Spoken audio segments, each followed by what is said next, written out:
Nuestro segundo tema intocable desde nuestro punto de vista es la fisiopatología cardíaca. La fisiopatología es uno de los temas fundamentales de la cardiología y en demasiadas ocasiones el alumno decide no invertir tiempo suficiente en el estudio de las mismas para posteriormente dedicarse al estudio per se de cada una de las patologías. Esto es un grave error, puesto que el estudio a conciencia de las alteraciones semiológicas nos ahorrará una gran cantidad de tiempo posteriormente para el estudio de las enfermedades cardíacas.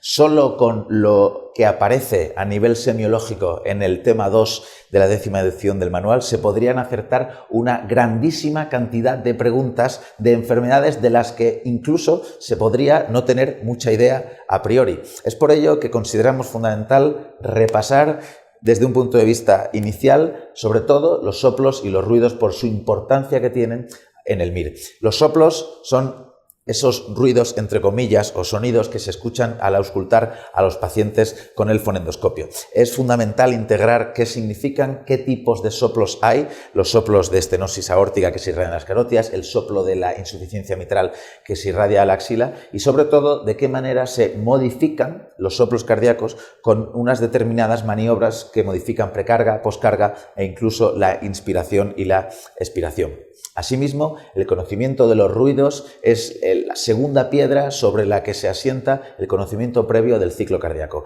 Hay que conocer cómo son los ruidos cardíacos, qué representan los cierres de las válvulas auriculoventriculares y semilunares y conocer y entender bien, sobre todo queremos que entendáis cuándo comienza una sístole, cuándo comienza una diástole, qué fases se compone cada una, qué válvulas se abren y se cierran en cada momento y si se integra toda esa información, a partir de entonces será muy fácil saber que un desdoblamiento invertido de un segundo tono puede referirse a una estenosis aórtica o a un bloqueo de rama izquierda. Así que repetimos: